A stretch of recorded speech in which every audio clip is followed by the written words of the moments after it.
Hey everyone, I'm the Saxophone Oracle with an encore presentation of one of my earliest videos. I strive to bring you great content on a weekly basis. I upload every Tuesday. However, that's not always possible. It's the reality of life. Fortunately for you, though, hardly anyone knows who the Saxophone Oracle is. And we can all change that by going ahead and clicking subscribe if you haven't already done so. That being said, I'm quite sure this will be a new video to most of you, if not all of you.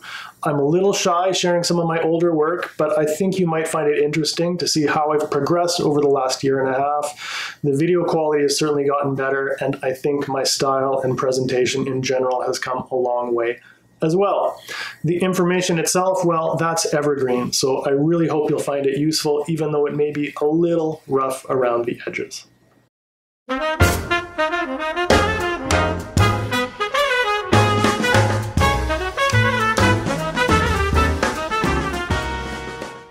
Hi friends, I'm the Saxophone Oracle. This week I want to talk a bit about phrasing. Phrasing. What is phrasing?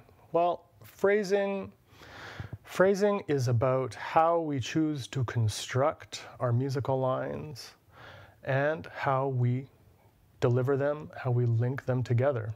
It's all about the line construction and delivery, or how we choose to deliver a melody or interpret a melody. It's interpretation. That's a great way to use it. How we interpret melodies, or how we construct our own melodies and present them when we're playing. And that's it. So I'm not talking about note choices or things like that. What I'm talking about are the rhythmic elements, how we articulate, how we place the lines in the time. Do we play ahead of the beat? Do we play behind the beat? Do we play, with a swing or a lilt, or do we play, more straight, more square, things like that. And then how we link our phrases together. That's phrasing, from like one musical phrase to the next, and how we choose to deliver them. So this is super important. This is how we choose to do this, how we present our ideas or play our melodies, things like that is what helps to make us unique. It's what gives us our own sound, and it helps present the style, right? If we're playing in a particular style, we need to phrase it correctly. So it's super important, and it's something, the only way I know to practice this really well is by transcription, by emulating other great players. So, there are certain names. All the great players, one thing they have in common amongst all the things, whatever, great ideas and great time feel and everything, but all the great players have great phrasing, but there are certain names that are just synonymous with phrasing, like Louis Armstrong. The way he plays lines, creates his lines, the way he articulates, all that. That's set the stage for the style of jazz. He's number one. He's ground zero. He's whatever, the X-patient. I don't know whatever you call it, but so that's huge. So all of us, no matter what instrument we play, if we're playing jazz music or any kind of popular music, we should learn and listen a lot and try to emulate and at least understand someone like Louis Armstrong. Some other names that are super synonymous with phrasing, singers like Nat King Cole, Frank Sinatra, we hear that a lot, Betty Carter, but players like Lester Young, Sonny Rollins, Stan Getz, Chet Baker, Miles Davis, right? When we talk about phrasing, Miles Davis's name comes up all the time, right? So we need to be studying these players and paying attention to how they deliver their musical lines, how they play their melodies, things like that. So, whoever you're listening to, try and take notice of these things instead of like a superficial listening session. Try to notice. Do they play ahead of the time? Do they play behind the time? What notes do they let linger longer? Which ones do they cut shorter? Do they use a lot of tongue? Do they not use a lot of tongue? Is there vibrato? Is there, what are these phrasing tendencies? Spend time singing along with recordings. Obviously, transcription is huge, but, that's phrasing. So I'm going to quickly demonstrate. This is a song we all know. Fly Me to the Moon, a standard, just like a few different ways that we could approach this, right? Because most of us, we see you open up a chart, a fake book, whatever, and the music is very strict, or it's plain. There's not a lot there. It's the basic melody of the tune. And so it comes down to how we interpret it. And we have a lot of freedom, especially as horn players, if we're playing in a quartet or something like that. And I'm not talking about ensemble playing, but, you know, in a lot of playing situations as horn players, we have the freedom in how we choose to present the melody. I mean, it says so much about the kind of player we are, our influences. You know, I could go on and on. So here's an example of Fly Me to the Moon.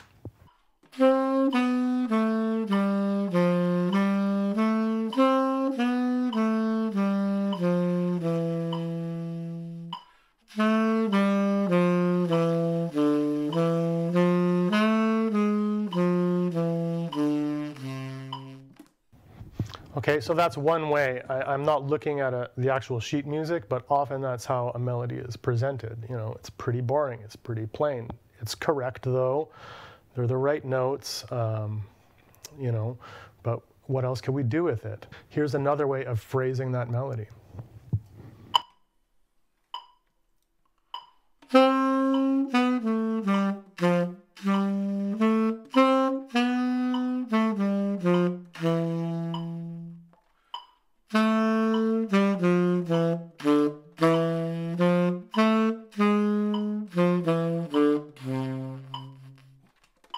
So that's a lot more jazzy. If you're playing in a big band, your part might be written that way. Oh, and by the way, if you're playing songs like this one that happens to have lyrics, it's really helpful to know those lyrics because it's going to influence how you phrase, right? If you're thinking of the lyric, you know, where you're going to place it rhythmically, you know, we're depending on what the content of the lyric is, right? If, you know, if we're not going to rush through something if the lyric is like, and I love her, right? It's not, and I love her.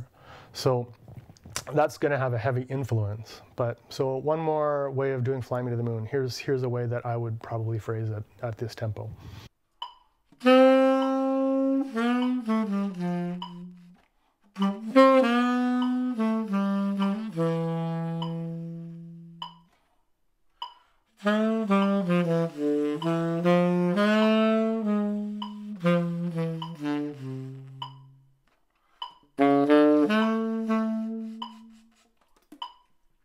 Right, so it's drastically different, those three different ways of playing the exact same tune, the exact same notes.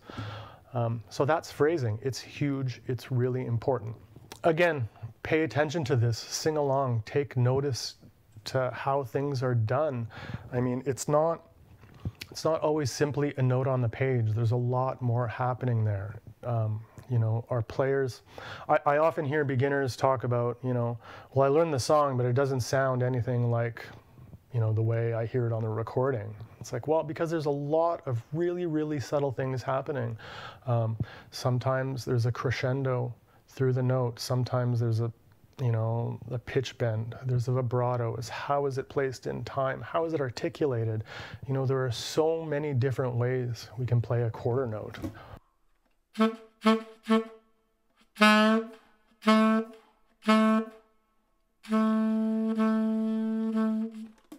There's, you know, it's endless, all these little subtleties. So if we really pay attention to the players we like and try and emulate them, it's going to add a lot to our playing. It's going to help us to develop our own style of playing.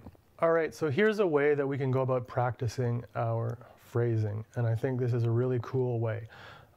Other than simply transcribing and playing along and emulating, this could involve transcription, but you don't need to. We can find a solo of someone we really like or someone with really great phrasing, either online or in a transcription book that we've bought. And what we're going to do is we're going to take only the rhythms. So, you know, Louis Armstrong is great if you're a saxophone player and we can't play that range, whatever it is. Just getting transcribing or getting a solo and copying the rhythms, and we're going to apply our scales to it, right? Major scale, minor scale. And it's really interesting because we get to work on the phrasing, we get to get a little bit deeper into these master players' way of connecting lines and placing things rhythmically, etc. But it also, you know, I'm a big fan of trying to tackle many musical problems with one exercise, right, to maximize our practicing time. And this really puts under the microscope how well we know our scales, because it's quite difficult to look at a specific rhythm without any notes attached to it, and then, you know, apply the scale to it. So, you know, we start to really put under the microscope how well do we know our scale. You know, it's a good exercise for reading. It's a great rhythmic exercise. We do it with the metronome, obviously. So we're taking care of a lot of things with this exercise. The solo I've chosen is a Miles Davis solo for a couple of reasons. One, because obviously Miles is you know, one of the all-time greatest, has the most beautiful phrasing in jazz, arguably. And this solo from So What, it's off the Kind of Blue album, most of us are all familiar with it. Those of us who aren't familiar with it, I'll play you about a chorus of it just so you can hear the material that I'm going to be working with.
So that's just a little bit more than the first chorus of Miles Davis's solo.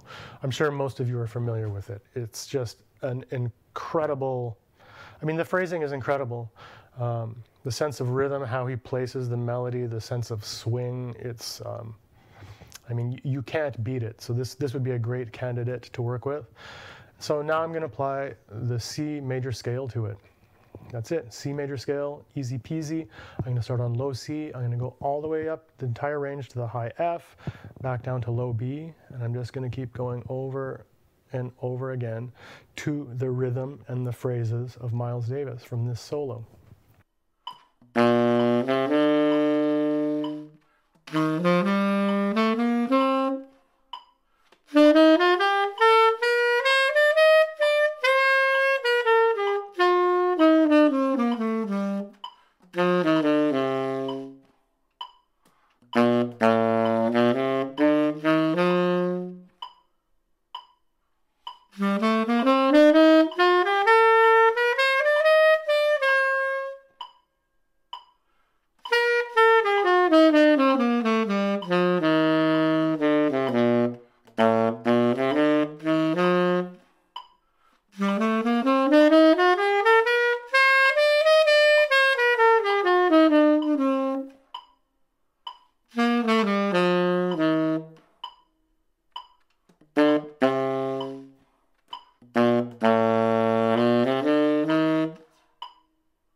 So that's the result, and I think it's really quite interesting. It really engages so many things while working on a scale and while working on practicing. It's really hip, and you know, we're at the very least we're reinforcing some things that Miles Davis is doing while we're taking care of business technically.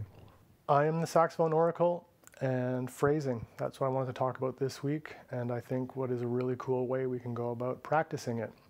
I hope you found the information useful. I'd love to know if you try this. I'm going to put this transcription of this solo for B-flat instruments, E-flat instruments, and even just the rhythm aspect, the rhythm transcription of it on the website for you to download as PDFs. As always, thank you so much for continuing to watch. Please remember to like, share, and subscribe. It's going to help this channel grow if you subscribe and share if you like the content you're seeing. Thanks again. I wish you all a great week. Happy practicing. See you next Tuesday. Bye for now.